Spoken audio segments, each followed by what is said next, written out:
सत्संगत्वे निस्संगत्वं निस्संगत्वे निर्मोहत्वं निर्मोहत्वे निश्चलतत्वं निश्चलतत्वे जीवन्मुक्तिः पुनरपि जननं पुनरपि मरणं पुनरपि जननी जठरे शयनम् इह संसारे बहुदुस्तारे कृपया पारे पाहि मुरारे प्रतिबोधितां भगवता नारायणेन स्वयं व्यासेन कृतितां पुराणमुनिना मध्ये महाभारतम् பரமாத்மாவனால சொல்லப்பட்ட பகவத்கீதை மகாபாரதத்துல இருக்க பகவத்கீதையில 2வது அத்தியாயத்துக்கு போறோம். முதல் அத்தியாயத்துல அர்ஜுனனுடைய விஷாதத்தை பார்த்தோம். அர்ஜுன விஷாத யோகம்னு அதுக்கு பேரு. அர்ஜுனன் எப்படி மனக்குழப்பத்துல இருந்தான், ஏன் அப்படின்னு யோசிச்சோம்னா, அகங்காரமும் மமகாரமும் இருந்ததேயானால் சம்சாரம். சம்சாரம்னா என்ன டெபினிஷன்னா, ராகம், ராகத்தினால வரக்கூடிய டிபெண்டன்ஸ். அந்த டிபெண்டன்ஸ் இருக்கிறதுனால அது கிடைக்கலன்னாக்கா துவேஷம் வருது, அது கிடைச்சதுன்னா பந்தகத்துவத்தை ஏற்படுத்துறது. அதனால இப்ப என்ன ஆச்சு, இவனுக்கு பந்தனம் ஆயிடுறான் இவன் அந்த ராகத்தினால. அது மாத்திரம் இல்ல, மோகத்தினாலதான் இந்த காரியங்கள்லாம் நடக்குது. அது மாத்திரம் இல்ல, இவனுக்கு இவன் என்னெல்லாம் நினைக்கிறானோ அதெல்லாம் கிடைக்காததுனால சோகம். ராகம், சோகம், மோகம், இது 3. இது இல்லைன்னாக்கா துவேஷம். இப்படி ஒரு மனிதனானவன் என்ன பண்றான், இந்த உடம்ப என்னோடது நினைக்கிறதுனால, இந்த அகங்கார விருத்தியினால இந்த உடம்புல இருக்கிற பெயின் பிளஷர் எல்லாம் இவனுக்கு வருது.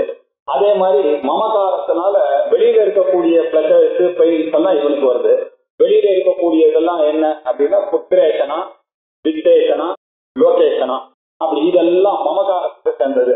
புத்திரேஷனா, பசங்க மேல ஒரு ஆசை, குடும்பத்து மேல ஒரு ஆசை, இப்படி ஒரு ஈசனை இவனுக்கு இருக்கு. மமகாரம் இவர்கிட்டெல்லாம் தான் அப்படின்ற ஒரு எண்ணம், என்னை சேர்ந்தவர்கள், அவளுக்கு ஏதாவது ஒண்ணு ஆச்சுன்னா எனக்கு ஆச்சு அப்படின்னு நினைக்கிறான். 2வது லோகேஷனா, இந்த லோகத்துல எனக்கு பேரும் புகழும் வரணும். அதே மாதிரி இந்த சரீரம் போன உடனே மேல் லோகத்துக்கு போனாலும் நான் சௌக்கியமா இருக்கணும், எங்க அப்பா சௌக்கியமா இருக்கணும், என் பசங்க எல்லாம் சௌக்கியமா இருக்கணும் அப்படின்னு லோகேஷனா, வேற ஒரு லோகத்து மேல. அதுக்கப்புறம் திட்டத்துல ஒரு ஆசை, அவங்க கிட்ட இருக்கக்கூடிய மணியில ஒரு ஆசை, செல்வத்துல ஒரு ஆசை, எனது எனது என் வீடு, என் பணம், என்னுடைய டெபாசிட் அப்படின்னு. இதெல்லாம் மமகாரத்துக்கு. இந்த அகங்காரம் மமகாரம் இது 2மே இவன் எதுக்காக சேர்த்துட்டான்னாக்க டிபெண்டன்ஸுக்காக சேர்த்துட்டான், ராகப்பட்டு.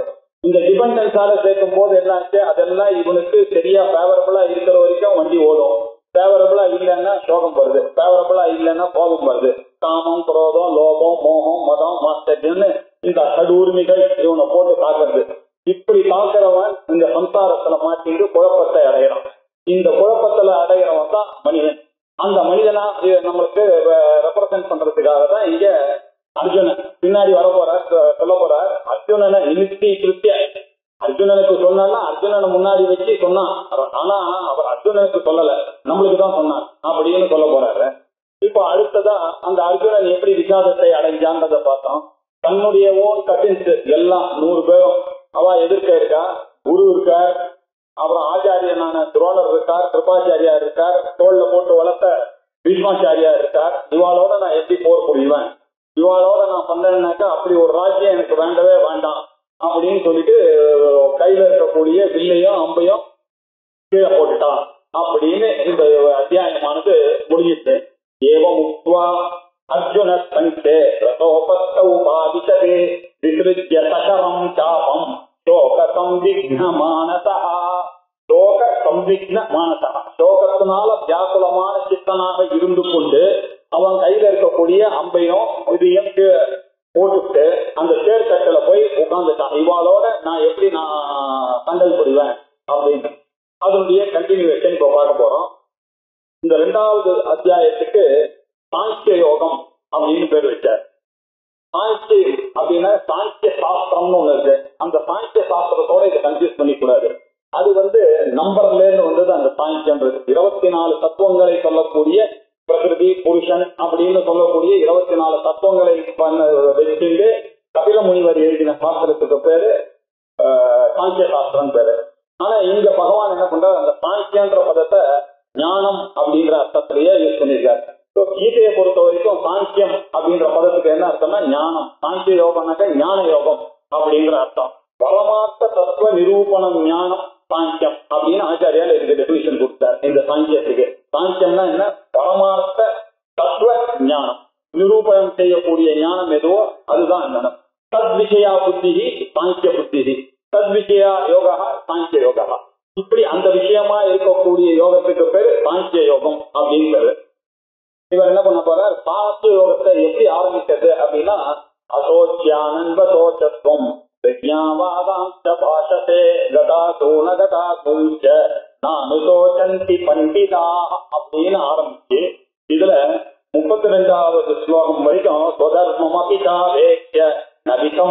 அர்ஹதி அப்படின்னு 31வது ஸ்லோகம் வரைக்கும் இவர் என்ன பண்றாரு, இந்த ஞானத்தை பத்தி பேச போறாரு. அதனால இந்த கீதா சாஸ்திரமானது அசோச்சியா அன்வசோச்சத்துவம் அதுல ஆரம்பிக்கிறது. அதுல இருந்து ஆரம்பிச்சு சர்வதர்மான் பரித்தியஜ்ய அப்படின்னு 66வது ஸ்லோகம் 18வது சாப்டர்ல, 2வது சாப்டர்ல 11வது ஸ்லோகத்துல ஆரம்பிச்சு 18வது அத்தியாயத்துல 66வது ஸ்லோகம் முடிகிற வரைக்கும் சொல்லக்கூடிய விஷயங்களானது சாஸ்திரம், மோட்ச சாஸ்திரம். இதுதான் கீதா சாஸ்திரம்னு பேரு. இது சகல வேதத்தினுடைய சார சங்கிரகமாக இத பகவான் சொல்லி இருக்கிறதுனால வேதத்துல இருக்கக்கூடிய முழுமையான விஷயங்கள் எல்லாம் சாரமா இந்த 17 சாப்டர்ல பண்ணிட்டாரு. இந்த வேதாந்தத்துக்கு உள்ளுக்குள்ள வரணும்னாக்கா முதல்ல என்ன பண்ண, சாதன சம்பத்தி அவனுக்கு வேணும். அப்படின்னா உலகத்து மேல ஒரு வெறுப்பு வரணும். அந்த உலகத்துல இருக்கவாளுக்கும் நமக்கும் சரிப்பட்டு வராதுன்ற ஒரு நிலை என்னைக்கு வருதோ அன்னைக்குதான் இவனுக்கு வேதாந்தமானது புரியாகும். இதை புரிய வைக்கிறதுக்காக தான் அங்க அர்ஜுனனுக்கு விஷாத யோகம் நடந்தது. அர்ஜுனனுடைய விஷாதம் தான் காரணமா போச்சு இப்போ பகவானுக்கு. அந்த விஷாதமான உடனே பகவானுக்கு சொல்லக்கூடியதான ஒரு சான்ஸ் கிடைச்சது. அவர் எந்த இடத்துல சொல்றோம் அப்படின்றதெல்லாம் காலம் தேசம் இதெல்லாம் கணக்கிலேயே எடுத்துக்கல. கிறிஸ்டியனுடைய யோக்கியனை பார்த்தார், அவனுக்கு சொல்ல வேண்டிய சமயம் வந்துடுது அப்படின்னு கிருபையோட அவர் என்ன பண்ணாரு, அந்த கீதா சாஸ்திரத்தை சொல்ல ஆரம்பிச்சுட்டார். எந்த சந்தர்ப்பத்துல இந்த கீதா சாஸ்திரம் சொல்ல போனார் அப்படின்றதான் இன்னைக்கு நம்ம பார்க்க போற முதல் 10 ஸ்லோகத்துல. அதுல சஞ்சயோவாச்ச, சஞ்சயனானவன் திருதராஷ்டிரனுக்கு சொல்லிக் கொண்டு இருக்கான். இப்ப திருதராஷ்டிரனுக்கு இவன் கேட்டார் என்ன நடக்கிறது அப்படின்னு, போர்க்காலத்துல என்ன நடக்கிறது அவன் சொல்ல ஆரம்பிச்சான். கிருபயா விஷ்டம் அஸ்ருபூர்ணாகுலேக்ஷணம் விஷீகந்தமிதம் வாக்கியம் உவாச்ச மதுசூதனஹ ததா பூர்வோக்த ரீத்யா. ததான்னா இப்படி எப்படி எல்லாம் பார்த்து இவாளெல்லாம் பார்த்து நடுவுல கொண்டு போய் சேர நிறுத்துங்கன்னா, இவர் நேர அவர் துரோகையும் பீச் வரையும் பாக்குற மாதிரி வேணும்னே போய் அந்த சேர நிறுத்தினார். அவளெல்லாம் பார்த்த உடனே இவனுக்கு சோகம் பீடிட்டு வந்துருது. ஐயோ, என் தோல்ல போட்டவரே எனக்கு எல்லா விஷயம் கற்றுக் கொடுத்த அந்த ஆச்சாரியனை நான் எப்படி கொள்ளுவேன்? இதெல்லாம் இந்த திருதராஷ்டிரனுடைய கொல்லையான துரியோதனனுடைய துர்புத்தியினாலதான் இப்படி ஒரு காரியம் வந்துருக்கு. எல்லாம் இருக்கிறவாள்லாம் எனக்கு வேண்டியவா, எல்லாம் என்னுடைய மாமனார்கள், என்னுடைய மாமாக்கள், என்னுடைய குரு எல்லாரும் இவ உட்கார்ந்துருக்கா. இவா எதிர்க்க போன, இந்த பக்கம் போனா என்ன, அந்த பக்கம் போனா என்ன, யார் செத்தா என்ன, எல்லாமே எனக்கு தான் நல்லா இருக்கு. அப்படி இருக்கக்கூடிய இவர்களை எல்லாம் பந்துக்களுக்காக தான் நம்ம சந்தோஷமா இருக்கிறதுக்காக தான் இவ்வளவு சம்பாதிக்கிறோம், இவ்வளவு ராஜ்யத்தை பரிபாலனம் பண்ணிட்டு இருக்கோம். இவாளெல்லாம் முன்னிட்டு அதை எப்படி அந்த ஸ்லோகத்துல போய் நான் இந்த ராஜ்யத்தை நான் விரும்புவேன், அப்படி ஒரு ராஜ்யம் எனக்கு தேவையே இல்லை அப்படின்னு என்ன பண்ண, ஸ்லோகத்துல தலையெல்லாம் சுத்துறது. சீதந்தம் அமகாத்திராணி, என்னுடைய உடம்பெல்லாம் என்னுடைய பரிசுஷி, என்னுடைய உடம்பெல்லாம் குதிக்கிறது அப்படின்னு சொல்லிட்டு எல்லாத்தையும் கீழே போட்டு பண்ணிட்டான். இப்போ அவனுக்கு இந்த சோகமானது என்ன ஆச்சு, இந்த ரீதியா இருக்கக்கூடிய அந்த அர்ஜுனனுக்கு கிருபையா ஆவிஷ்டம். கிருபையா அப்படின்னா, கிருபையானா இந்த இடத்துல கிருபையினால சாதாரணமா நம்ம கிருபான்னா என்ன சொல்றோம், சாஸ்திர கிருபா, ஈஸ்வர கிருபா, ஆத்ம கிருபா. இதுதான் ஒரு மனுஷனுக்கு ஒண்ணு. கிருபான்றதை நம்ம எப்பொழுதுமே பாசிட்டிவ் சென்ஸ்ல தான் யூஸ் பண்ணி வழக்கம். நமக்கு கிருபான்னா கம்பேஷன் அப்படின்ற அர்த்தத்துலதான் யூஸ் பண்ணிருக்கோம், அது பாசிட்டிவ் வச்சுவா. ஆனா இந்த இடத்துல அர்ஜுனன் கிருபையா விட்டான்னா இது வேற மாதிரி ஒரு கிருபா இது. இது எப்படி அவனுக்குன்னா பிகாஸ் அதுக்கு அட்டாச்மெண்ட் வந்த கிருப்பை. இது அட்டாச்மெண்ட் இருக்கிறதுனால வந்த கிருப்பையை தவிர சாதாரணமா குருக்கு வர கிருப்பையானது என்னன்னா இவனும் முன்னுக்கு வரணும் அப்படின்னு வரக்கூடிய கிருப்பை தான் அவன் மேல இருக்கக்கூடிய ஒரு தயாபுத்தி அவருக்கு இருக்குன்றது வரும். இவனுக்கு இப்ப வந்ததுக்கு காரணம் என்ன, சிச்சுவேஷன், இந்த சர்க்கம்ஸ்டன்சஸ்னால அவனுக்கு இது வந்து இந்த கிருப்பையானது பிகாஸ் ஆஃப் அட்டாச்மெண்ட், அதை புரிஞ்சுக்கணும். இப்படி கிருப்பையா ஆவிஷ்டம், ஆவிஷ்டம்னா வியாப்தம். இப்ப என்ன பண்ணா இவனுக்கு இந்த பயத்திலையும் இந்த ஹெல்ப்லெஸ்னஸ், கார்பண்யம்னு பேரு அதுக்கு. கார்பண்யம்னாக்க ஒரு ஹெல்ப்லெஸ்னஸ் இவனுக்கு வந்துட்டு, ஐயோ இவாளெல்லாம் பற்றி இப்ப என்ன பண்ணுவேன், நான் எப்படி இந்த சிச்சுவேஷன்ல இருந்து தப்பிப்பேன் அப்படின்னு ஒரே கன்ஃபியூஷன், டிப்ரெஷன்ல இருக்கான். இந்த டிப்ரெஷனால ஆதிக்கம், அவன் அந்த டிப்ரெஷனால வந்ததுனால அவனுடைய இது என்ன, கண்ணெல்லாம் கலைக்க போச்சு. அஸ்ரு பூர்ணா குலேஷனம், அஸ்ரு அப்படின்னா கண்ணு, அஸ்ரு பூர்ணா கண்ணீர், கண்ணீர் வந்து முழுக்க வந்துருக்கு அவனுடைய கண்ணுல முழுக்க கண்ணீர் வந்து அந்த ஆகுலம் அப்படின்னாக்க அவனுடைய கன்ஃபியூஷன்னால, இந்த சோகத்தினால அவனுடைய கண்ணுல தண்ணீர் வந்தது. தண்ணீர் வந்ததுனால இப்ப என்ன ஆச்சுன்னா அவனுடைய ஈக்ஷணம், அவனுடைய பார்வையானது பிளர்ட் ஆயிடுச்சு. அஸ்ருபூர்ணா குலேஷனம் அப்படின்னாக்கா பிளர்ட் விஷன், பிகாஸ் ஆஃப் கண்ணீர். அவனுடைய கண்ணீர்னால அவனுடைய விஷனானது போயிட்டு இப்போ வந்ததுனால இப்படி சோகத்தோட இருக்கக்கூடிய விஷீதந்தம் இப்படி இருக்கான். விஷீதந்தம் அப்படின்னாக்க துப்பித்து இருப்பவன். விஷீதந்தத்துக்கு விஷாதம் பிராப்னுவந்தம் அர்ஜுனம். இந்த மனக்குழப்பத்தினால அடிமையாகி இருக்கக்கூடிய இந்த கிருஷ்ணன் அந்த அர்ஜுனனை பார்த்து மதுசூதனா, கிருஷ்ண பரமாத்மா மது அப்படின்னு ஒரு அரக்கன் தான், அவரை இவர் கொன்னதுனால இவருக்கு மதுசூதனா. இதை பத்தி தேவி மகாத்மியத்துல மதுகைடபாலனுடைய வதத்தை பத்தி விசாரமா முதல் சாப்டர்ல சொல்லியிருக்கு, எப்படி பண்ணாரு அப்படின்றதெல்லாம்.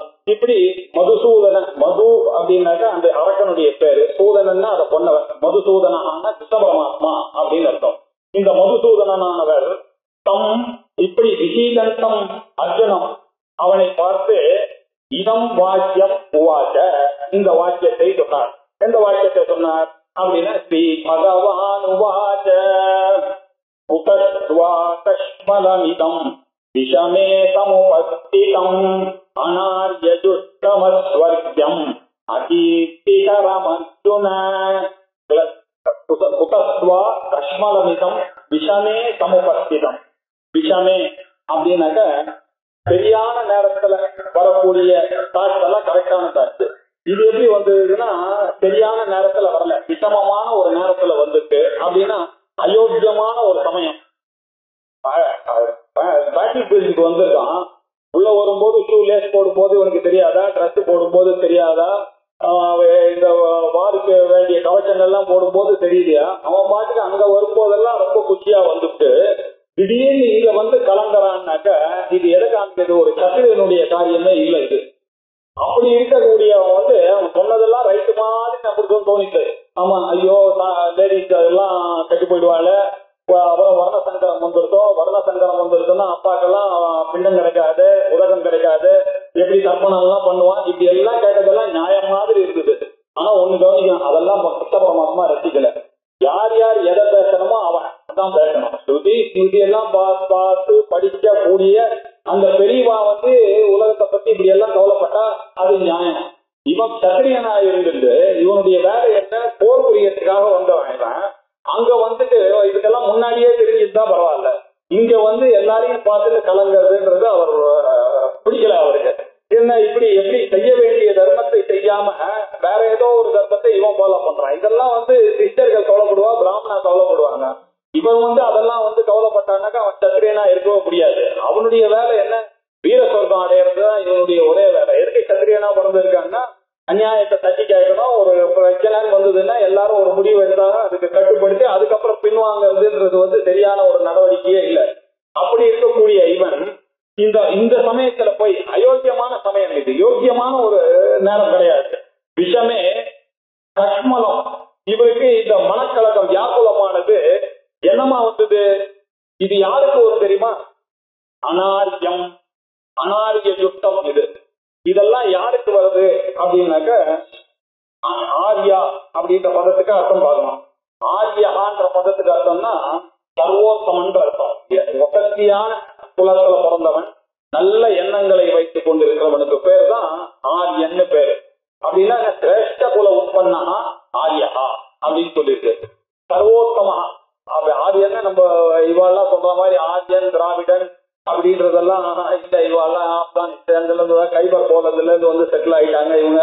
அதெல்லாம் வந்து தேச பிரிவே இங்க கிடையாது. இங்க ஆரியன் அப்படின்னாக்கா ஆரியனுக்கு என்ன டெபினிஷன் சொல்லியிருக்குன்னா, கர்த்தவியம் ஆச்சர கர்ம அகர்த்தவியம் அனாச்சரன்னு திஷ்டதி யா சஹா ஆர்யா. யார் ஒருத்தன் செய்ய வேண்டிய கர்மாக்களை, சுதர்மமாக செய்ய வேண்டிய கர்மாக்களை ஆச்சாரத்தோட அனுஷ்டித்துக் கொண்டு இருக்கிறானோ, செய்யக்கூடிய கர்மாக்களில் இருந்து விலகி யார் இருக்கிறானோ அவனுக்கு பேர் ஆரியன் பேர். ஆரியன்னா இதான் டெபினிஷன். செய்யக்கூடிய கர்மாவை ஆச்சாரத்தோட செய்து கொண்டிருக்கோம், செய்யக்கூடாத கர்மாவை செய்யக்கூடாது, இப்படி இருக்கவன் தான் ஆரியன். இந்த சத்திரியனான இவனும் ஒரு ஆரியன் தான். நல்ல குலத்துல பிறந்தவன், நல்லா படிச்சவன், எல்லாம் பண்ண எல்லார்கிட்டையும் எல்லாம் கத்துட்டு இருக்கான். ஆனா அவன் இப்ப செய்ய வேண்டிய காரியம் என்ன? போர் புரியணும். அதை செய்யாதைக்கு இவன் என்ன பண்றான், வேற ஏதோ பார்த்து பிராமண மாதிரி எல்லாரையும் பார்த்து இவன் அவசப்பட்டு இருக்கான். ஐயோ இப்படி எல்லாம் ஆயிடுமே அப்படி எல்லாம் ஆயிடுமே அப்படின்றதுனால அதை குத்தி காமிக்கிறார் கிருஷ்ண பரமாத்மா. இது அனாரியன். இது ஆரியனால செய்யக்கூடிய காரியம் இல்லப்பா, இது அனாரியம். அது மாத்திரம் இல்ல, அசத்தியம். சொர்க்கமானது எப்படி பிராமணனுக்கு யஜ்ஞாகாதிகள் பூஜைகள் இப்படி எல்லாம் பண்ணாதான் அவனுக்கு மேல்லோக பிராப்தியானது கிடைக்கும். சத்திரியனுக்கு என்ன விதிச்சிருக்கு, அவன் என்ன வீர சொர்க்கம், அவன் சண்டையில போட்டு செத்தாதான் அவனுக்கு சொர்க்கமானது கிடைக்கும். அவன் வந்து இவாள மாதிரி உட்கார்ந்தா அவனுக்கு கிடைக்காது. அவனுக்கு என்ன விதிக்கப்பட்டு இருக்கிறதோ அதுதான் பண்ணாதான் அவனுக்கு சொர்க்கம். இவன் இந்த அர்ஜுனனான அனாரிய துஷ்டம் அப்படின்னாக்க கூடினவனா இருக்கான். ஆரியனுக்கு உண்டான குவாலிட்டி இல்லாதவனாக இருக்கிறாய். அது மாத்திரம் நீ பண்ணக்கூடியது அபோர்ஜம், புண்ணியம் இல்லாத ஒரு காரியத்தை பண்ணிட்டு இருக்க. உனக்கு எது புண்ணியமோ அந்த காரியத்தை பண்ணணும், அந்த காரியத்தை பண்ணல. அது மாத்திரம் இல்ல, இவ்வளவு பெரிய வீரன், இவ்வளவு நாள் படிச்சுட்டு இவ்வளவு நாள் வந்து எல்லாரும் அதுவும் நீ என்ன சாதாரணமான ஆளா? சிவபெருமானோடைய சண்டை போட்டு பாசுபதாஸ்திரத்தை வாங்கிட்டு வந்துடுறான்.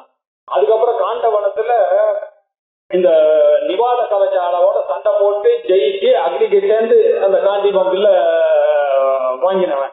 இப்படி ஒரு வீரனா இருக்கக்கூடிய இவன் போய் இப்ப வந்து இந்த மாதிரி அழுண்டு கண்ணில் தண்ணி வந்ததுன்னா ஒரு ஆம்பளைக்கு அது என்ன நன்னாவா இருக்கு அப்படின்னு அகீர்த்திகரம். இது உனக்கு கீர்த்தியா, இது நீ பண்ணக்கூடாது அப்படிங்க.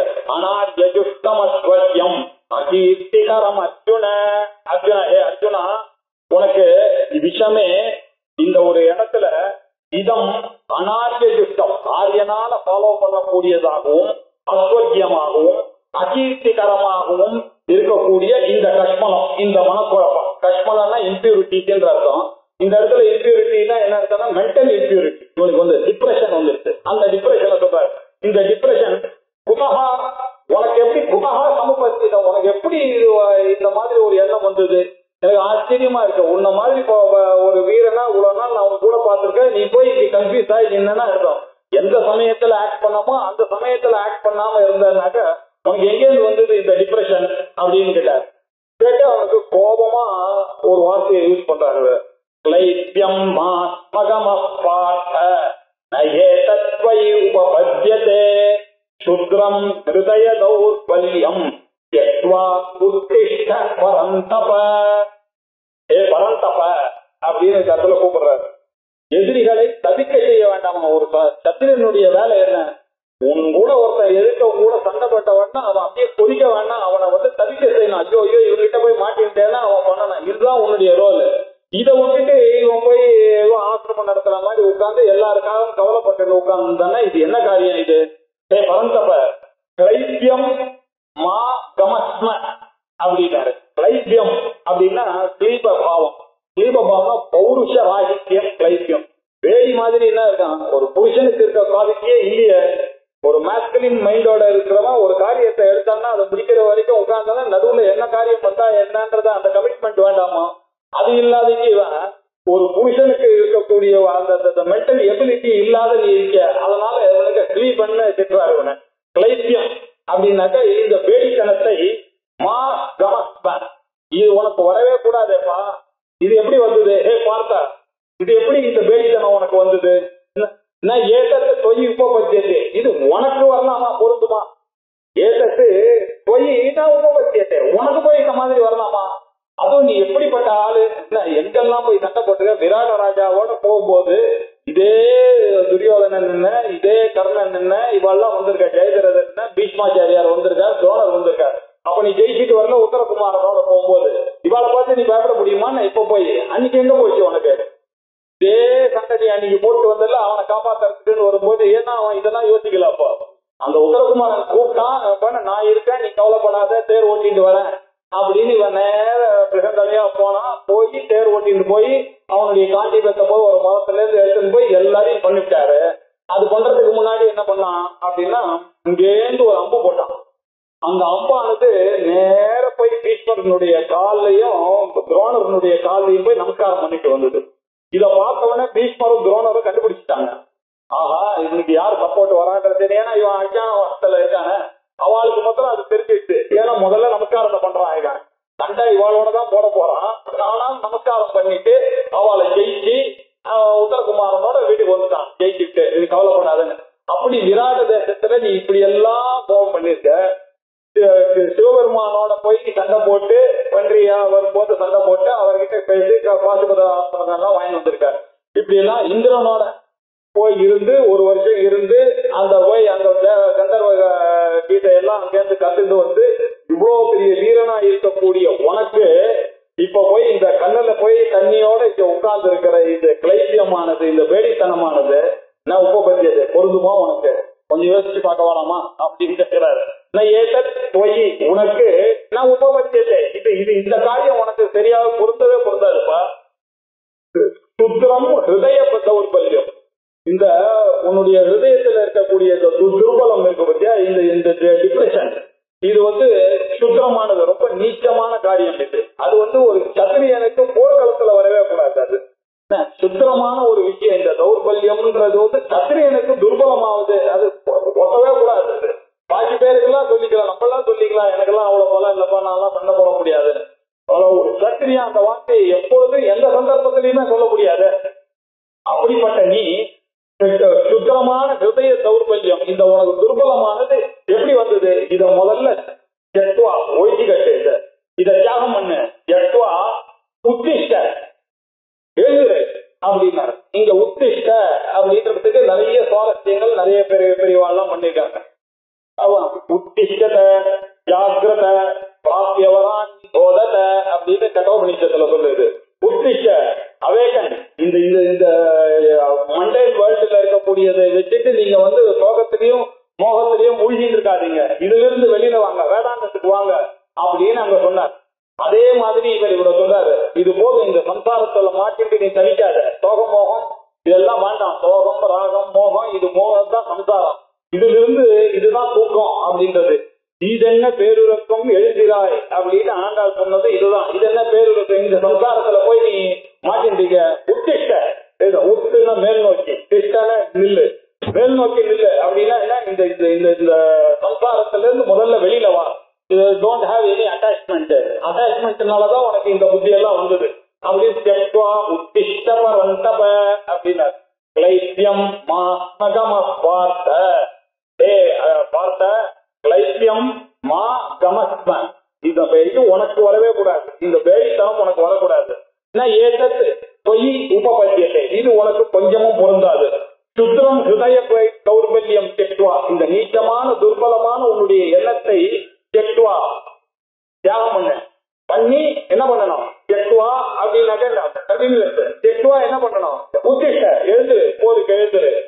உத்திஷ்ட பரந்தப, எதிரிகளை தவிக்க செய்கிறவன் நீ போய் ஹிருதய தௌர்பல்யத்துல உட்காரலாமா? இது தெரியவே கிடையாது, எழுதுரு அப்படின்னாரு. உடனே அர்ஜுன சொன்னான், சுவாமி நீங்க சொல்லிட்டீங்க, என்னுடைய துக்கம் எனக்கு இருக்கு. என்ன கதம் பீஷ்மமதம் சங்கே துரோணம் ச மதுசூதன விஷுவி பிரதியோத்யாமி பூஜார்ஹௌ அரிசூதன. ஆம், பூஜார்ஹௌ, பூஜைக்கு தகுந்ததானவர்கள் அங்க எதிர்த்து 2 பேர் இருக்காங்க. நீ பாக்கலையா? என்னதான் மனுஷனுக்கு வந்ததுன்னா ஒரு குருவை எதிர்த்து யாராவது போராடுவானா? அது குருவுக்கு இப்போ ஈஸ்வரனுக்கும் குருக்கு என்ன இது வித்தியாசம் சொல்லிருக்குன்னா, ஈஸ்வரனுக்கு கோபம் வந்துருச்சுன்னா நம்ம ஏதாவது அபராதம் பண்ணிட்டோம்னா ஈஸ்வரருக்கு குரு பிரார்த்தம், குரு கிட்ட போய் நம்ம நமஸ்காரம் பண்ணி நம்ம இது பண்ணா நீ கவலைப்படாத பாத்துக்கலாம் அப்படின்னு சொல்லுவாரு. குருவுக்கு நான் கோபி பிரார்த்தா, குருவை போய் நிந்தனை பண்ணிட்டான்னாக்க யாராலையுமே காப்பாற்ற முடியாது. அப்படி இருக்கும்போது பூஜாரகமா இருக்கக்கூடிய என்னுடைய துரோணாச்சாரியார் அங்க உட்கார்ந்து இருக்காரு.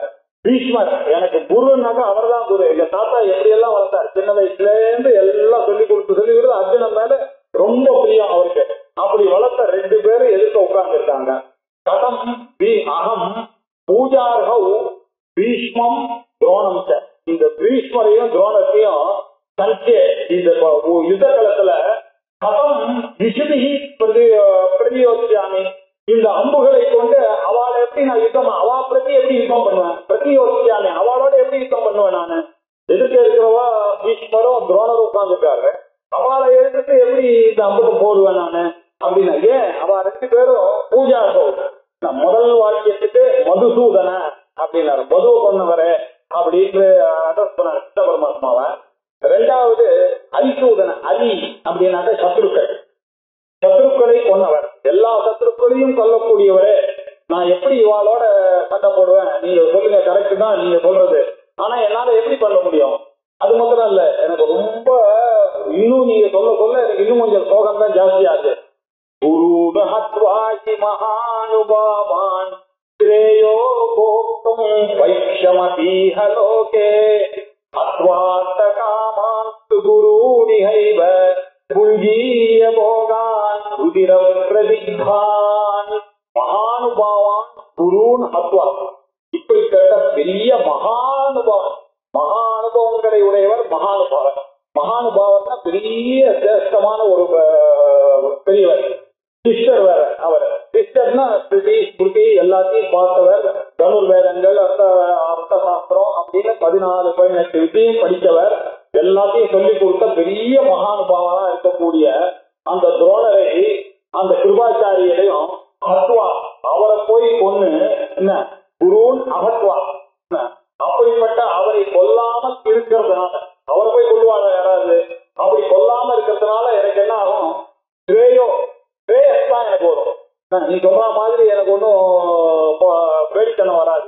அப்படிப்பட்ட குருவை கொல்லாம இருக்கிறத விட அதுதானே நியாயமா இருக்கு. ஏன்னா ஸ்ரேயோ போக்கும், அதை விட நான் எது தெரியுமா உடத்தையும் நினைக்கிறேன், ஸ்ரேயஸ்ன்னு நினைக்கிறேன். வைஷ்யமதி இகலோகே, இந்த ஊர்ல நான் பிச்சை எடுத்து வேணாலும் நான் பழைப்பேனே தவிர இல்ல இப்படி போய் ஒரு குருவை போய் அதை விட அவரை கொல்லாம பிச்சாபாரம் பண்ணிட்டு நான் வாழ்க்கையை நடத்துவேன். அது எவ்வளவோ ஸ்ரேயஸா இருக்கும், கேமகரமா இருக்கும் எனக்கு. அப்படி போக்தம், அப்படி ஒரு அனுபவமானது எனக்கு போக்தாவா நான் இருந்து கொண்டிருந்தது எனக்கு பெருமை தான். அதனால நான் அவளை அடிக்க மாட்டேன் அப்படின்னாரு. இங்க வைஷ்யம் அப்படின்ற வார்த்தையை யூஸ் பண்ணிருக்காரு சேதாச்சாரியார். வைஷ்யம் அப்படின்னா ஒத்தராத்துல போய் ஒருத்தர்கிட்ட போனா அது பேர் பிக்ஷை. 4-5 பேர்கிட்ட போய் வாங்குறதுனா அது வைஷ்யம். அது சமூகத்துல பிக்ஷை, சமூகமா போய் வாங்கணும்னா அது. இந்த பிக்ஷை அப்படின்றது யாருக்கு வருது அப்படின்னாக்க பிரம்மச்சாரி பிக்ஷைக்கு யோக்கியமான, வானப்பிரஸ்தன் சமயம் வேணும்னாக்கா அவனும் பிக்ஷை எடுக்கலாம், அவனுக்கும் மதம் இருக்கு. சன்னியாசி பிக்ஷை எடுத்துதான் சாப்பிடணும்னு விதியே இருக்கு. இவா 3 பேருக்கு இருக்கு. கிரகஸ்தனுக்கு எங்கேயாவது குடும்பத்துல இருக்கிறவனுக்கு பிச்சை எடுத்தோம்னா யாராவது சொல்லுவானா? இது என்ன ஒரு வார்த்தை இது அவன் சொல்றது அப்படின்னா ரொம்ப தவறான வார்த்தையை யூஸ் பண்ணிட்டான் அர்ஜுனன். பிச்சை எப்படி எடுத்துட்டு ஒருத்தனால வாழ முடியும்? கிரகஸ்தனுடைய கடமை என்ன? பிரம்மச்சாரிக்கும் வானப்பிரஸ்தனுக்கும் சன்னியாசிக்கும் சாப்பாடு போடுறதுக்காக தான் இவன் கல்யாணமே பண்ணிட்டு இருக்கான். இவன் கிரகஸ்தனுடைய கடமை என்ன? யார் ஆத்துக்கு வந்தாலும் சன்னியாசி வந்தாலும் சாப்பாடு போடணும், பிரம்மச்சாரி வந்தான்னா வாசல்ல கொடுக்கணும், வயசானவா வந்தானா வானப்பிரஸ்தத்துல இருக்கவாளுக்கு இவன் பண்ணி போட்டாதான் இவனுக்கு புண்ணியம். அப்படி இருக்கக்கூடிய பிக்ஷை இது. இந்த பிக்ஷையை பத்தி பேசும்போது நம்ம ஞாபகம் வரக்கூடியது என்னன்னா, ஆச்சாரியாருக்கும் சுரேஸ்வராச்சாரியருக்கும் ஒரு வாதம் வந்துச்சு. அந்த வாதம் வந்த உடனே இவ என்ன பண்ணா, 2 பேருக்கும் நாள் கணக்குல இந்த வாதம் நடந்துட்டு இருக்கு. இவ யார போய் ஜட்ஜா வச்சாருனாக்கா சரசவாணி. ஏன்னா அவருக்கு படிக்க ஓன்றதுன்னா ஆச்சாரியார் என்ன பண்ணாரு, உன்னுடைய ஒய்ஃபே இருக்கட்டும் இதுக்கு தீர்ப்பு சொல்ற மாதிரி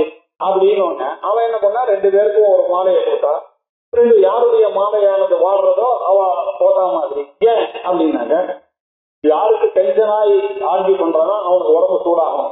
யாரு டென்ஷன் ஆகி உடம்பு சூடா இருக்கோ அவருடைய மாலை தான் சீக்கிரம் வரும். அப்படின்னா யாரு டென்ஷன் ஆவான்? போக்குறவன் தான் டென்ஷன் ஆவான். சாந்தமா இருக்கிறவன் கிளியரா இருக்கும். ஆச்சாரியா திருச்சிட்டு எல்லாத்தையும் ஆர்கியூ பண்ணிட்டே இருக்காரு.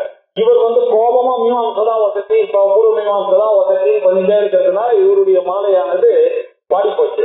இப்போ ரெண்டு பேரும் ஒரு சபதம் ஏற்பட்டா. இந்த வாதத்துல நீங்க ஜெயிச்சுட்டேன்னாக்க நான் இந்த கிரகஸ்தாசிரமத்தை விட்டுட்டு உங்ககிட்ட சன்னியாசம் வாங்கிக்கிறேன் அப்படின்னு அவர் பண்ணார். இவர் இருந்தாரு, நீ ஜெயிச்சுட்டேன்னா பூர்வ மீமாம்சா சாஸ்திரம் தான் வசதின்றதை நீ ப்ரூவ் பண்ணிட்டேன்னா நான் இந்த சன்னியாசத்தை விட்டுட்டு கோபம் வந்தாலும் பரவாயில்ல நான் கிரகஸ்தன் ஆயிடுறேன் அப்படின்னு ஏற்கனவே வந்துருக்கு. இப்போ இந்த இக்கட்டான நிலைமையில இந்த சரசவாணி மாட்டிருந்தா. இப்போ பார்த்தா ஆட்டுக்காரர் தோக்குறாரு. இப்ப எப்படி சொல்றது? ஆட்டுக்கார போய் நீ தோத்துட்ட அப்படின்னு சொன்னா அது நன்னாவா இருக்கும்? நன்னாவும் இருக்காது. ஆட்டுக்கு வந்திருக்காரு ஒருத்தர், நீர் ஜெயிச்சுட்டான்னு சொன்னாலும் அதுவும் சரியா இருக்காது. அதனால ரொம்ப டிப்ளமேட்டிக்கா ஒரு பண்ணணும். முடிஞ்ச உடனே என்ன பண்ணா, சாப்பாட்டுக்கு டைம் ஆயிடுச்சு. அவன் ஆட்டுக்கார பார்த்து பிக்ஷைக்கு வாங்கலாம்னு கூப்பிட்டான். அப்படின்னா என்ன அர்த்தம்? ரொம்ப செட்டிலா சொன்னா ரெண்டு பேரும் பிக்ஷைக்கு வாங்கன்னு கூப்பிட்டான். அப்படின்னா என்ன ஆச்சு? சொன்னதுதான், நீங்க தோத்து போயிட்டு நீங்க சன்னியாசியம் வாங்க வேண்டிதான் அப்படின்னு சொல்ற மாதிரி பிக்ஷைக்கு வாங்கன்னு சொல்றது அதுதான் பிக்ஷைன்னு பேரு. அந்த பிக்ஷையானது அவ்வளவு வசதி. சன்னியாசிகளும் பிரம்மச்சாரியும் வாங்குறது. இவன் என்ன பண்றான்? எமோஷன்ல இவனுக்கு என்ன பேசுறான்றது தெரியாம எதிர்க்க உட்காந்துருக்கவர்கள் அவன் பண்ண துரோகம் எல்லாம் மறந்து போச்சு. திரௌபதியை அன்னைக்கு அவ்வளவு தூரத்துக்கு மானபங்கம் படுத்தும் போது இதே துரோணரும் பீஷ்மரும் அங்க இருந்தாங்களோ என்ன பண்ணாங்க? அவ பண்ணல. கிருஷ்ண பரமாத்மா ஆனான பரமாத்மாவே போய் தூதுக்கு போயிருக்காரு, இவளுக்கு ராஜ்யத்தை கொடுங்க. அப்பவும் போகாதவர் இங்க வர இவா கிட்ட பார்த்து உனக்கு என்ன இதெல்லாம் யோசிக்க வேண்டாமா? நீ இல்ல வெறும் குற்றம் மாத்திரம் பார்த்துட்டு அவள்கிட்ட பார்த்துட்டு பண்றதுன்றது சரியான காரியம் இல்லை. அது மாத்திரம் இல்ல, வைத்தியம் அப்படின்னு சொன்னது ரொம்ப தப்பு. வைத்தியம் அப்படின்னா ரெண்டு பிரச்சனை. இவனுடைய ஸ்வதர்மத்தை ஃபாலோ பண்ண வேண்டியது 4 பேர் பிச்சை போடணுமே தவிர பிச்சை எடுக்க முடியாது. இன்னொன்னு பிச்சை எடுக்கிறதுன்றது பரதர்மம். அது பிரம்மச்சாரியோ சன்னியாசியோ பண்றது. இப்ப 2 பாவம் இவனுக்கு சேர்ந்தது. ஸ்வதர்மத்தை விட்ட பாவம் வந்தது. பரதர்மத்தை அனுஷ்டானம் பண்றதுக்கு தயாரா இருக்கான்னு சொன்னானே அதுவும் ஒரு பெரிய பாவம். 2 தப்பு. அவாவா ஸ்வதர்மே நிதனம் ஸ்ரேயான்னு பின்னாடி சொல்றாரு. ஸ்வதர்மத்தை விடுறதை விட பரதர்மம் பண்றது பயாவகம். அது பண்ணவே கூடாது. இன்னொருத்தருடைய காரியத்தை உனக்கு என்ன விதிச்சிருக்கோ, பிராமணனுக்கு என்ன விதிச்சிருக்கோ அதுதான் பண்ணணும். அவன் போய் எல்லாரும் மாதிரி நான் கிட்டி பண்றேன், நான் போருக்கு போறேன் அப்படின்லாம் சொல்லி வெளியில போய் சம்பாதிக்கிறது, வாணிஜ்யம் பண்றது இதெல்லாம் பண்ணான்னாக்க அது என்ன ஆகுதுன்னா ஸ்வதர்மத்தை விட்ட பாவம் வேற அவனுக்கு வந்தது, பரதர்மத்தை எடுத்துட்டதுனால கிரகணம் வேற வந்தது. அதனால ஸ்வதர்ம பரித்தியாகம் வேற பண்ணா பரதர்ம பரிகிரகம் வேற பண்ணிருக்கான். இப்படி 2 பாவமும் இவனுக்கு சேர்ந்தது. என்ன வைத்தியம் அகிலோடு அப்படின்னு சொல்லிட்டு அவன் சொல்றான். இன்னும் கொஞ்சம் பேசுவான். இதெல்லாம் யோசிக்காம இந்த குருக்களை அத்வா இவாளை கொண்டுதான் எனக்கு இந்த அர்த்த அபிலாஷைகள் காமனைகள்லாம் பூர்த்தி ஆகும்னா இவாளை கொன்றதுனாலதான் என்னுடைய கருவூலத்துக்கு நிறைய துட்டு சேர போட்டு ராஜ்யத்தை நாங்க ஆள போறோங்கிற இப்படி எல்லாம் வரணுமே. ஆனால் அதை விட அது எப்படி இருக்கும் தெரியுமா? அது ரத்தத்துல தோங்கி வர்றதுனால வரக்கூடியது. அதுல பார்க்கும்போதெல்லாம் எனக்கு அந்த ரத்தம் தான் ஞாபகம் வரும். இப்படி ஒரு ராஜ்யத்தை நீ எனக்கு திருப்பி கொடுத்தா கூட நான் இந்த ஆளும் போதெல்லாம் எப்படிப்பட்டவாள், அவளுடைய கையை வெட்டி காலை வெட்டி எத்தனை பிரேதங்கள் வரப்போறது, என்னுடைய குருவே போறாரு, இப்படி என்னுடைய ஆச்சாரியன் பீஷ்மர் இவாள்லாம் சாகிறத நான் பார்க்கணுமா? அவளுடைய ரத்தத்திலேயே நான் இந்த ராஜ்யத்தை அனுபவிக்கணும். புஞ்சிய போகான். எப்படிப்பட்ட போகங்கள் இது? ருதிரம்னா ரத்தம், பிரதிஜான்னா ரத்தத்துல தோய்ச்ச இந்த போகங்கள்லாம் இதான் புஞ்சி, இதுதான் இந்த போகத்தை தான் நான் அனுபவிக்கணுமா அப்படின்னு சொல்லிட்டு ரொம்ப கோபமாக இந்த குருக்களை பண்ணி இதனால வரக்கூடிய அர்த்த காமங்கள்னால இதெல்லாமே எப்படி ரத்தத்துல தோன்றியது. இந்த ரத்தத்துல தோன்றை சொல்லி இந்த போகங்களை நான் அனுபவிப்பதற்காக நான் பிறந்தேன், இதையா நான் அனுபவிக்கணும் அப்படின்னு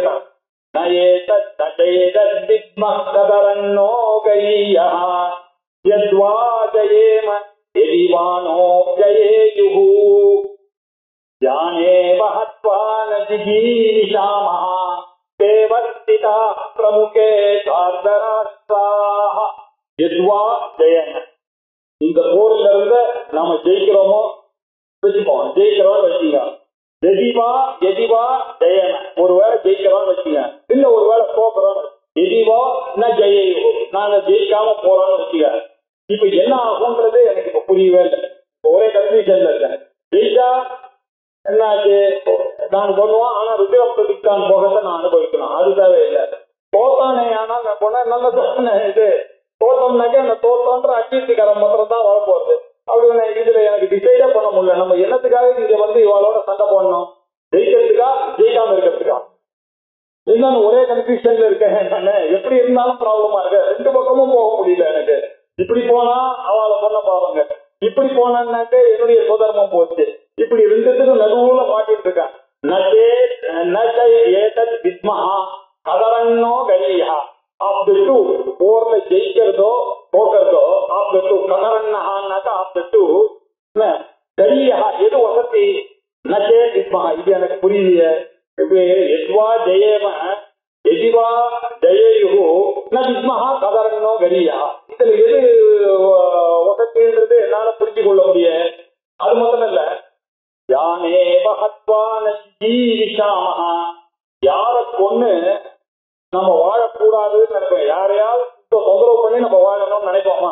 அப்படிப்பட்டவர்களை கொண்டு நம்ம வாழ நினைக்கிறது ஜிஜீவிஷா. அப்படின்னா ஜீவித்தல் நிச்சா ஜிஜீவிஷா. யான் யாரை ஏவ ஹத்வா கொன்னு, எவர்களை கொன்று நாம வாழக்கூடாதுன்னு நினைக்கிறோமோ என்ன ஜிஜீவிஷாமஹா. இவா யாரை கொண்டு நம்ம ஜீவித்தல் இஷ்டம் நமக்கு வரலையோ அவளுக்கு அவள்லாம் எங்க உட்காந்துருக்கா? அவஸ்திதா, எனக்கு முன்னாடி உட்கார்ந்து இருக்காங்க. அவளோட போய் நான் சண்டை பண்ணணுங்க. இவாள்லாம் இல்லாம நம்மளால எப்படி வாழ முடியும்? அப்படி இருக்கக்கூடிய என்னுடைய ஓன் கசின்ஸ், என்னுடைய ஓன் பீஷ்மர் என்ன, என்னுடைய துரோணர் என்ன, ஆச்சாரியர்கள் என்ன, என்னுடைய பசங்க என்ன, என்னுடைய மாமாக்கள் என்ன, மாமனார்கள் என்ன, எல்லாரும் உட்கார்ந்து இருக்காங்க. இவாளெல்லாம் இருக்கணும்ன்றது தானே எல்லாருக்கும் ஆசை. இவர்கள்லாம் செத்து போயிட்டாங்கன்னாக்க நான் என்ன ஆசை, என்ன யாரோட ஜீவனம் பண்றது? அதுவும் எப்படி ஏன் அவஸ்திதா பிரமுக, எனக்கு முன்னாடி பிரமுகன்னா என்னுடைய முகத்துக்கு முன்னாடி உட்கார்ந்துருக்காங்க. யாரு? தார்தராஷ்டிராக, என்னுடைய ஓன் கசின்ஸ் தான் இவாளும். இந்த 100 பேரும் திருதராஷ்டிரனுடைய பிள்ளைகள் தார்தராஷ்டிராக. இவா எல்லாம் பிரமுக அவஸ்திதாக எனக்கு முன்னாடியே உட்கார்ந்துருக்காங்க.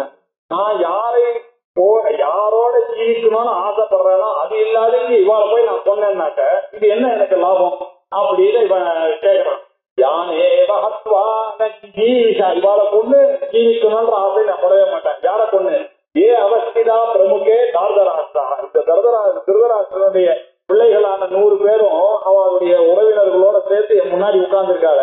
இவாளை கொண்டு நான் என்னத்தை காண போறேன் அப்படின்னா இப்பதான் இவனுக்கு ஹெல்ப்லெஸ்னஸ் வந்துருச்சு. இவனால சரியான டிசிஷன் எடுக்கவே முடியல. ஜெயிச்சா என்ன, போட்டா என்ன, இதெல்லாம் ஒரு போருக்கு போறவன் இந்த மாதிரி ஒரு நெகட்டிவ் தாட்ஸோட போனா போர் உருப்படுமா? ஒரு காரியம் பண்றதுக்கு முன்னாடி எப்படி ஒரு கேரக்டரோட போகணும், எப்படி இருக்கணும்? நம்ம எல்லாம் பார்த்துருக்கோம்.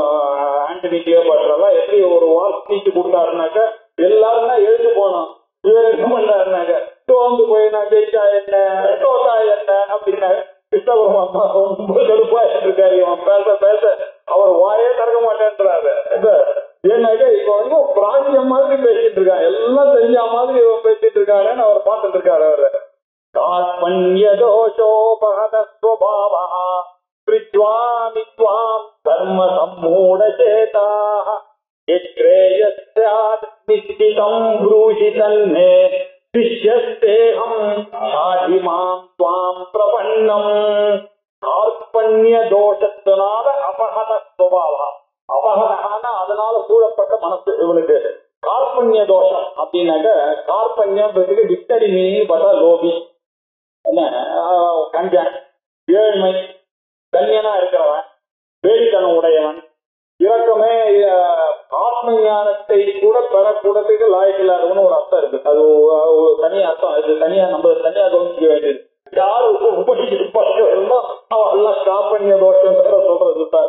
இப்படி இதனுடைய அர்த்தம் என்னன்னா ஹெல்ப்லெஸ்னஸ், அவனுக்கு என்ன பண்றதுன்னு தெரியல. இதுக்குதான் கார்பண்ய தோஷம் பேரு.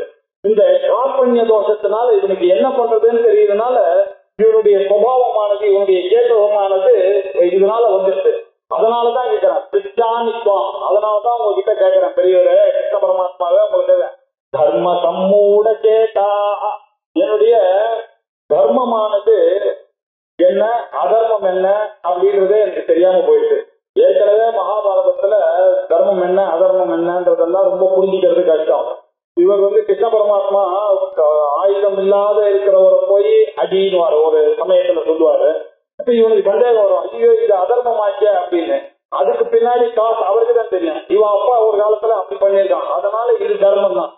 எது அதர்மம் எது அதர்மம்ன்றது சாதாரணமாகவே புரிந்து கொள்ள முடியாத விஷயம். இதான் தர்ம சங்கடம்னு சொல்றது.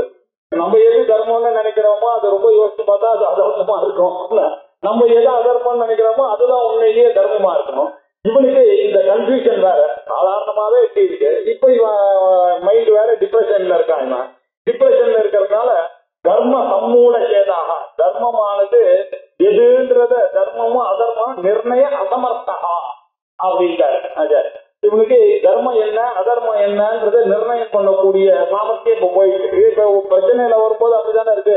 ஒருத்தர் சோகத்துல இருந்தாங்கனாக்க ஆத்துல ஒரு பெரிய டெத் வந்துச்சுனாக்க ஒரு நிமிஷம் அவத்துல எல்லாம் அடுத்தது என்ன ஆக்ஷன் எடுக்கணும்னு தெரியாது. பக்கத்துல இருக்கவான்னு தான் சொன்னான், அவளுக்கு போன் பண்ணியா, முதல்ல இதுல போன் பண்ணியா, வாங்கினா பக்கத்துல இருக்கவன் தான் சொன்னான், சர்டிபிகேட் வாங்கினியா, அங்க சொல்லிட்டியா, வாஜியாருக்கு சொல்லிட்டியான்னு. ஏன்னா வேலை செய்யாது. என்ன அவளுக்கு தர்மம் எது அதர்மம் என்னன்ற கெப்பாசிட்டியே அவ இழக்கிறான். இதுக்கு பேர் தான் கார்பன்ய தோஷம். இதுதான் அந்த ஹெல்ப்லெஸ்னஸ்னால அவருக்கு. அதனால இவன் எனக்கு புரியல பார்த்துதான் அப்படின்னா இது ரெண்டுத்துல எது ஸ்ரேயஸ்? நான் இப்ப சண்டை போடுறதா சண்டை போடாம இருக்கிறதா? இது எது ஸ்ரேயஸ் எனக்கு நிச்சயம். இப்போதான் அவனுக்கு முதல்ல கன்ஃபியூஷன் வந்தது. கன்ஃபியூஷன் பண்ண உடனே எனக்கு ஹெல்ப்லெஸ்னஸ் வந்துருது. ஹெல்ப்லெஸ்னஸ் வந்த உடனே அடுத்த ஸ்டேஜ் இதுல வெளியில வரணும்ன்ற ஒரு உந்துதல் அவனுக்கு ஏற்படுத்துது. இப்போதான் அவனுக்கு கிருஷ்ண பரமாத்மா அவனுடைய கிரேட்னஸ் அவனை அறியாமையே இந்த குழப்பத்திலேயே அப்படிதான் பகவான் அவங்ககிட்ட ஹெல்ப் பண்றாரு. இப்படி இருக்கும்போது நம்மளுக்கும் அப்படிதான் ஒரு பிரச்சனை மாட்டிட்டு இருக்கும்போது பகவான் ஏதாவது ஒரு வழியை ஏதாவது ஒரு ரூபத்துல காமிப்பார். அப்படி இவனுக்கு ஒரு வழி இப்ப பிறக்க போறது. உடனே இவன் என்ன பண்ண, எது ஸ்ரேயஸ்ன்றது நீங்க இது வரைக்கும் நான் சொல்றதுதான் ரைட்டுன்னு பேசியிருந்தவன் இப்போ கொஞ்சம் புரிய ஆரம்பிச்சு. ஐயோ நம்ம பேசுறதெல்லாம் ஸ்ரேயஸா இல்லையான்னு தெரியாது. பெரியவர் ஒருத்தர் இருக்கும் போது நான் பாட்டுக்கு பேசிட்டே இருக்கேனே அப்படின்னு அவனுக்கு வருது. நிச்சயம் ரூஹி தன்மை எது ஸ்ரேயஸ்ன்னு நிச்சயம் பண்ணக்கூடிய கெப்பாசிட்டி எனக்கு இல்ல. நீங்க பரமாத்மா பக்கத்திலேயே இருக்க, நீங்க புரூஹி, நீங்க சொல்லுங்க எனக்கு தன்மே. அதுல அது ரெண்டுத்துலயுமே எது ஸ்ரேயா நிச்சயம் புரூஹி, எனக்கு எது சௌரியன்றது உங்களுக்கு தெரியும், நான் உங்களோட உள்ளெல்லாம் பழகிருக்கேன் அப்படின்னு கொஞ்சம் கொஞ்சமா இவனுக்கு அந்த சரண்டர் பாவம் வந்து பாருங்க. கொஞ்சம் கொஞ்சமா அந்த குருவனுடைய இது எப்படி கேட்கணும் அப்படின்றது இவனுக்கு தெரிய ஆரம்பிக்கிறது. அது மாத்திரம் இல்ல, தன் சிஷ்யத்தேகம் சாதிஸ்மாம் துவாம் பிரபன்னம் அப்படின்னா இப்பதான் பெரிய பிரச்சனை, நமக்கு ஒரு பெரிய பொக்கிஷமா இப்ப வந்தது. அவனுடைய இந்த வார்த்தை தான் நமக்கு கீதை கிடைச்சதுக்கு காரணமா. அவன் என்ன பண்ணா, சிஷ்யத்தேகம் அப்படின்னா நான் சிக்ஷாவுக்கு யோக்கியமான நிலையில இப்ப இருக்கேன் அப்படின்றதுதான் சிஷ்யம். நீங்க பண்ணக்கூடிய சிக்ஷைக்கு நான் யோக்கியமா இருக்கேன். ஏன் பரீட்சலோகான் கர்மசிதான் பிராமணா நிர்வேதமாயா. எப்போ இந்த பிராமணனானவன் எல்லாத்தையும் பார்த்து இந்த உலகத்துல இருக்கக்கூடிய அனுபவங்கள் உலகத்துல இருக்கக்கூடிய ஆனந்தங்கள் எல்லாம் 3 காரணத்துடன் தோஷங்களுடன் கூடியிருக்கு, எல்லாம் துக்க மிஸ்ரிதமா இருக்கு, எல்லாத்துலயும் துக்க கலப்பு இல்லாத ஒரு ஆனந்தமும் கிடையாதுன்னு தெரியுது. எல்லா ஆனந்தமும் எனக்கூடிய வரதெல்லாம் அதிருப்திகரமா இருக்கு, எதுவுமே திருப்தி வரமாட்டேன்னு. இந்த உலகத்துல இருக்கக்கூடிய எந்த என்ஜாய்மெண்ட் எடுத்தாலும் எல்லாமே பந்தகமாவே இருக்கு. ஒரு தடவை பண்ணான்னாக்கா அது என்னை விட்டு போக மாட்டேங்க, திருப்பி அதை பண்ணணும்ன்ற ஒரு பந்தத்தை ஏற்படுறது. இப்படி இருக்கக்கூடியதை வச்சுட்டு நான் எப்படி அந்த பிரம்மத்தை அறிவேன் அப்படின்னு பிராமணனா இருக்குவேன். பரீட்சை லோகம், இந்த லோகத்தை பரீட்சை பண்ணி பார்த்தான்.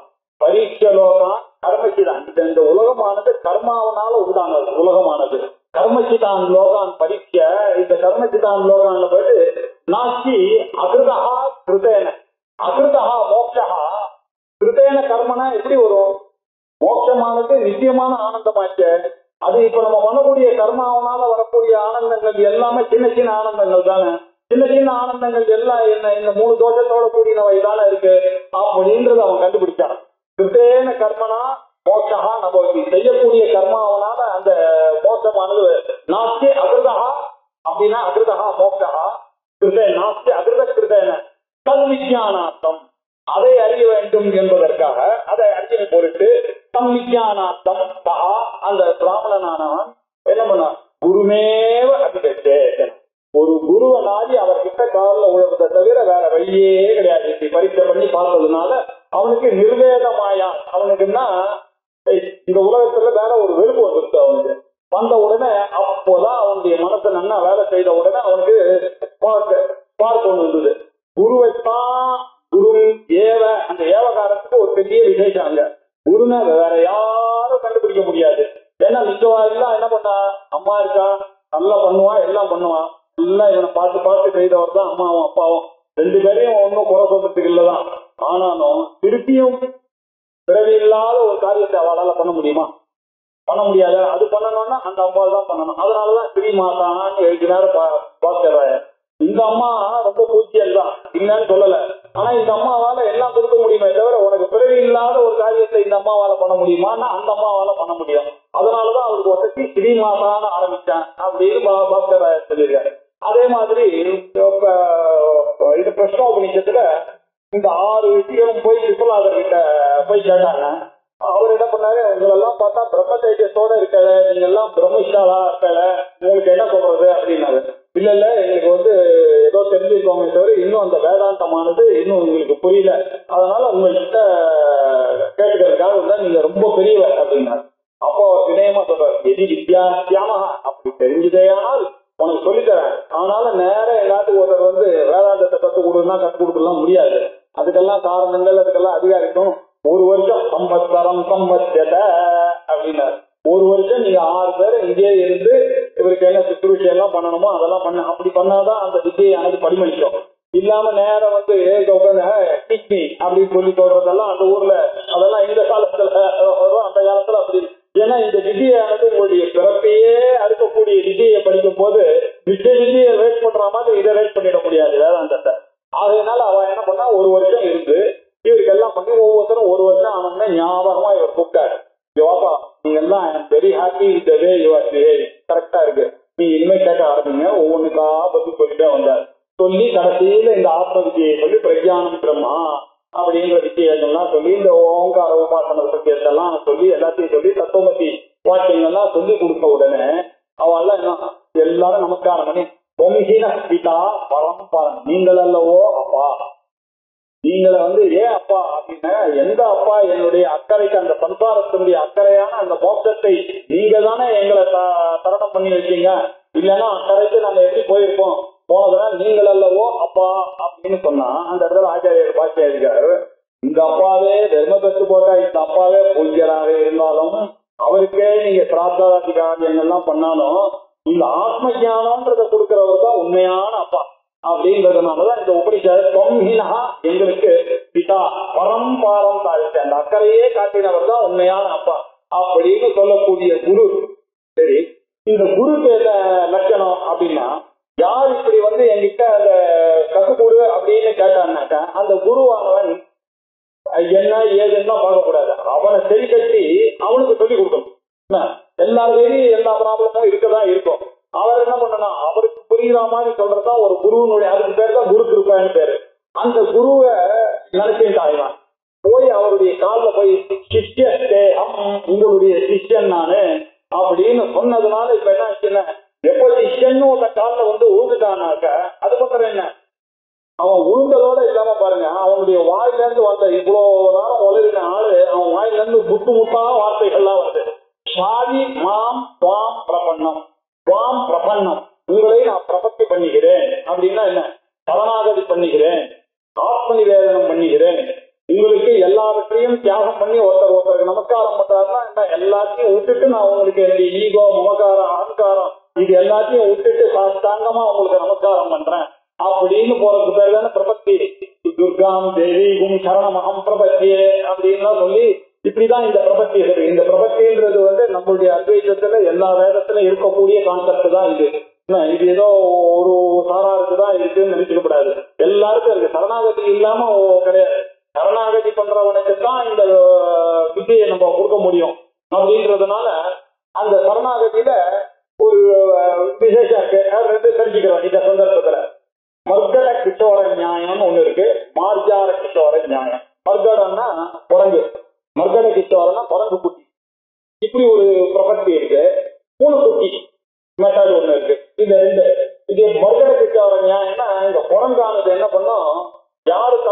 பிறந்தவாளா இருக்காலும் அவளை வந்து அது ஒண்ணும் பண்ணாது. இந்த குரங்கு குட்டியானது அம்மாவனுடைய வயிற்றை கட்டிக்கணும். அது மாதிரி எல்லா இடத்துக்கும் போயிட்டே இருக்கு. இது விடாம அந்த பகவானை பிடிச்சிட்டே வரணும். இந்த பூனையானது அப்படி கிடையாது. குட்டி போட்ட உடனே என்ன பண்ணும், அந்த குட்டிய அது அப்படியே அதுக்கு வலிக்காத மாதிரி அதை அப்படியே கவ்விட்டு போய் ஒரு இடத்துல சேஃபான இடத்துல கொண்டு போய் ஓடிடும். இப்படி 2 வைஷ்ணவால 2 பிலாசபி. இப்படி குரங்கு நம்ம எப்படி குரங்கு எப்படி அவன் அம்மாவை பிடிச்சிட்டு இருக்கோ தான் வாழணும் முன்னுக்கு வரணும்ன்றதுக்காக அப்படி நம்ம பகவான் கிட்ட போய் பிரபத்தி பண்ணி அவருடைய காலை இருக்க பிடிச்சிக்கணும். சிக்கனை பிடித்து எங்க இருந்து அருள்வதினியே அப்படின்றாரு. அப்படி சிக்கனை பிடிக்கிறதுன்றது அந்த வடகல சம்பிரதாயத்தை சேர்ந்தவாள். அவ என்ன சொன்னா, தென்கலை என்ன எங்க பகவான் அப்படியெல்லாம் நினைக்கிற, நீ போய் காலை பிடிச்சு அதுக்கப்புறம் தான் பண்ணுவார், அதுக்கப்புறம் தான் கிருபை வரும்னு இல்ல. எங்க பரமாத்மா கிருபை அவருக்கு விஷ்ணுக்கு வந்து எப்பொழுதும் சர்வதா கிருபையோடையே இருப்பார். அவர் என்ன பண்ணாருன்னா மாத்தியாரக நியாயம் ஆதார் பூனை எப்படி இருக்காரு, நீ பண்ண வேண்டியதான சரண்டர் தான் அவருக்கு. நீ உட்கார்ந்து சரண்டர் பண்ணா அவர் உன்னுடைய வாழ்க்கையை அவர் பார்த்துப்பார். அந்த ஒரு நம்பிக்கை இருக்கணும் அப்படின்னு சொல்றதுலதான் அவளுக்கு அப்படின்னு சொல்லிட்டு இந்த தென்கலை வடகல சம்பிரதாயம் இருக்கு. இப்படி பிரபத்தி நம்மளும் பார்த்துருக்கோம். பிரபன்ன பாரிஜாதாய தோத்திர வேத்திரைக்க பானையே, யார் யாரு பிரபத்தி பண்றாளோ அவளுக்கு எல்லாம் இவ எப்படி பாரிஜாதம் மாதிரி. பாரிஜாதம்னா என்ன அர்த்தம்? பாரிஜாத பூ, கல்பக விருட்சம், சந்தான விருட்சம், இதெல்லாம் வந்து தேவலோகத்து விருட்ச விசேஷங்கள்.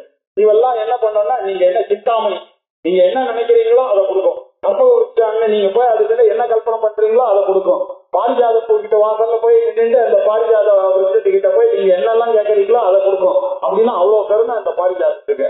அவ்வளவு கருணையோட இருக்கிறவர் எங்க பரமாத்மா. அப்படிப்பட்ட கிருஷ்ணருடைய பரமாத்மாவான அவரை பிரபத்தி பண்ணிட்டாங்க. மாம் பிரபன்னம் அப்படின்னு சொன்னதோட இல்லாம அழகா மாம் சாதி எனக்கு கட்டளையிடுங்கள். சாதினா சாஸ்திரம், சாசனா சாஸ்திரம். அது உங்களை சொல்லிக் கொடுக்கறதுனால உங்களை மேல் நோக்கி போகிறதுனால சொல்றதுதான சாஸ்திரம். அதனால சாதி மாம் பிரபன் மாம் பிரபன்னம், உங்களை சரணடைந்த எனக்கு சாதி அப்படி எனக்கு அந்த சாஸ்திரத்தை சொல்லு அப்படின்னு போய் கேட்டா. இது கேட்ட உடனே அதான் அவருக்கு அப்பா இதுக்குதான் காத்திருந்தாரு. அவரு வந்து உழுதான். இது வரைக்கும் அவனை எதுவும் சொல்லாதுக்காருன்னு இப்ப எப்ப இவன் சிச்சனா வந்துட்டானோ, எப்ப இவன் பிரபத்தின்னு ஒண்ணு பண்ணிட்டானோ, அப்ப இவன் இனிமேல் பட்டு என்னுடைய கண்ட்ரோல் இவனுக்கு எல்லாத்தையும் சொல்லிக் கொடுக்கணும்னு ஆசைப்பட்டு முழுக்க உலகத்துல இருக்கக்கூடிய தத்துவங்கள் என்னெல்லாம் இருக்கு எல்லாத்தையும் இந்த 700 ஸ்லோகத்துக்குள்ள எல்லாத்தையும் சொல்லிக் கொடுத்தாரு. இந்த கீதையை படிச்சுட்டான்னாக்க அதுக்கப்புறம் அவனுக்கு லைஃப்ல ஒன்னும் வாழறதுல ஒரு சந்தேகமும் இல்லாத மாதிரி ஒரு கிரந்தம். அப்படி ஒரு வியாசாச்சாரியார் அனுகிரகம் பண்ணிருக்கார். அப்படி கிருஷ்ண பரமாத்மா அனுகிரகம். இதுக்கு ரொம்ப முக்கியமா இருக்கிறது சிஷ்யேகம் சாதிமாம் துவாம் பிரபன்னம். அப்படி போய் அர்ஜுனன் போய் காலில் விழுந்துட்டான்.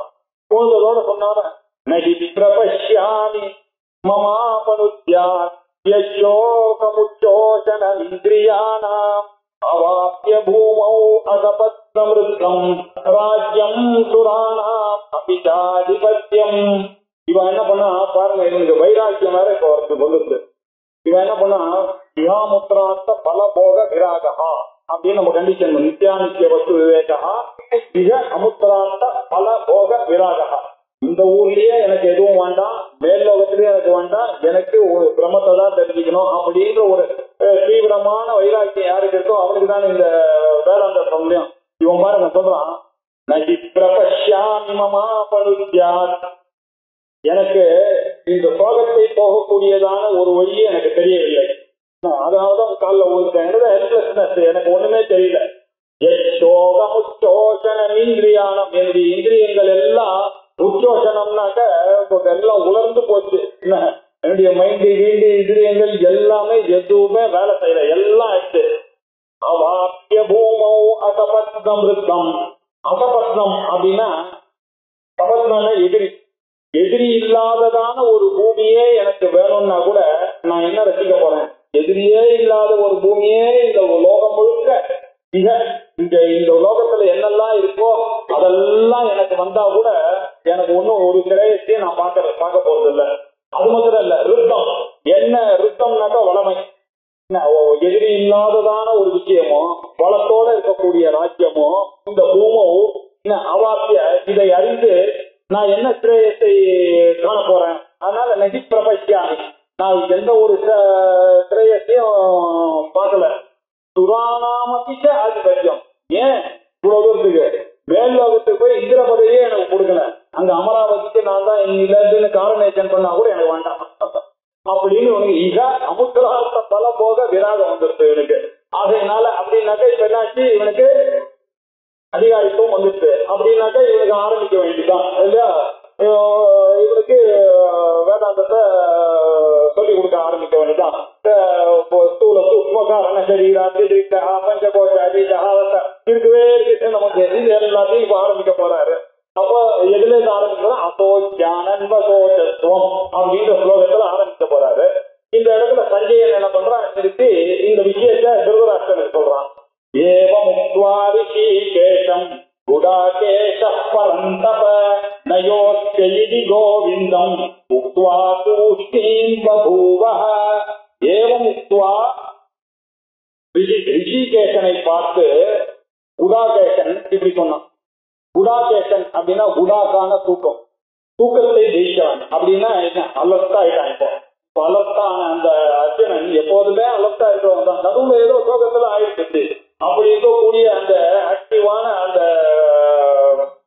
குடாகேஷன் ஆனவன் ரிஷிகேஷனை பார்த்து இந்த வார்த்தைகள்லாம் சொல்லி இது வரைக்கும் சொன்னதெல்லாம் சொன்னான். சொன்ன பிறகு நான் யோசிச்சு நான் சண்டை போட மாட்டேன் அப்படின்னு சொல்லி இது கோவிந்தம் முக்வா கோவிந்தனை நோக்கி இப்படி சொன்னார். கோவிந்தன் விட இந்த கோவிந்தன்ற பதம் ரொம்ப விசேஷமான ஒரு பதம். நம்ம பெரியவாழ்கிட்ட கேட்டோம்னா நம்ம இந்து ரிலிஜன்லயே ரொம்ப வசதியான ஒரு வார்த்தை இது. எவ்வளவு வார்த்தைகள் இல்ல, ஈஸ்வரன்ற வார்த்தை வசதியா, ஓங்காரன்ற வார்த்தை வசதியா, நாராயணன்ற ஒரு வார்த்தை வசதியா அப்படின்னு கேட்டாங்க. கேட்டோன்னா இது ஒரு ஜோக்கா அவர் சொன்னாராம். இப்படி கேட்டவுடனே எனக்கு நீங்க கேட்டவுடனே தான் வருது. அப்படியெல்லாம் ஒரு வார்த்தை இல்லை, எல்லா வார்த்தையும் பிரம்மத்துல இருந்து நமக்கு எல்லாம் வசதி தான். இருந்தாலும் எனக்கு தெரிஞ்சு கோவிந்தம்ன்ற வார்த்தை தான் ரொம்ப வசதின்னு போடுறதுதான். ஏன்னா எல்லாரும் கொண்டீங்க ஓம் நம பார்வதி பதையே அரஹர மகாதேவான்னு சொல்லலாம். ஜானகி காந்த ஸ்மரணம் கோவிந்தா கோவிந்தா இப்படி எல்லாம் சொல்ல, ராம ராமா இப்படி எல்லாம் சொல்லிட்டு இருக்காங்க. ஆனா இந்த கோவிந்த பதத்தை சொல்லும் போது சர்வத்திர கோவிந்த நாம சங்கீர்த்தனம்னு சர்வத்திரன்னு போட்டதுனால எல்லாம் அடங்கி போச்சு இந்த ஒரு இடத்துல அப்படின்னு சொல்லிட்டு இது பாருங்க. நம்மளுக்கு ராஜான்னா நடராஜா, அவளுக்கு கோவிந்த ராஜா இல்லைன்னாக்கா வரதராஜா தான். இந்த ராஜா பதம் போடக்கூடிய அளவுக்கு இருக்கு. கோவிந்தராஜ பட்டாபிஷேகம் ரொம்ப வசதியா இருக்கிறதுனால இந்த கோவிந்தம் பதத்துக்கு ரொம்ப வேல்யூன்னு அவர் சொல்லியிருக்காரு. நமக்கு கோவிந்தம் அப்படின்னாக்க சாதாரணமா அர்த்தம்னா காம் விந்ததி. காம்னாக்க இந்த உலகம், இதை விந்தத்தினா இந்த ஜெகத் ரட்சணை பண்றவர் யாரோ அவர் கோவிந்தர். சாதாரணமான சாமான்யமான காம் விந்ததி இது கோவிந்தா அப்படின்னு ஒரு அர்த்தம். இன்னொரு அர்த்தம் இந்த கோவிந்த படத்துக்கு என்னன்னா காதிஹி பிரமாணே வித்தியதே. பிலசாபிக்கல் அர்த்தம் காதிஹினா உபனிஷத். காதிஹி பிரமாணம் இந்த உபனிஷத் பிரமாணத்தினால அறியக்கூடியவர் யாரோ அவர் தான் கோவிந்தன் அப்படின்னா பிரம்மம் அப்படின்னா இப்படி விசேஷமான. அதனாலதான் இந்த மனசை வச்சுட்டுதான் அவர் பஜகோவிந்தம்னு அழகா எழுதினார். வேதாந்த தத்துவத்தை சொல்லக்கூடியதற்கு பஜகோவிந்தம்னு எழுதினார். இந்த கோவிந்த பதம் ரொம்ப வசதி. இது சாஸ்திரத்தை சூச்சனை பண்ணக்கூடியதான ஒரு பதம். இப்ப அவன் போய் காலில் விட்டான். இப்ப அவருக்கு உபனிஷத்தினுடைய தத்துவங்களையும் சொல்லணும்ன்றது இங்க சூச்சனை பண்றதுக்காக கோவிந்தம் முக்துவா தூஷ்டீன் பபுவ. தூஷ்டீன்னா ஒண்ணு பேசாம அப்படியே இருந்தான், சைலண்டா இருந்தான். இது எல்லாத்தையும் பண்ணிட்டு இந்த வார்த்தையை சொல்லிட்டு பார்த்த உடனே அவர் என்ன பண்ணாரு, சமுவாச்சரிஷிகேஷா பிரஹசன்னிவ பாரத சேனையோருபயோர் மத்யே விசீதந்தமிதம் வஜஹ தம் உவாச்ச.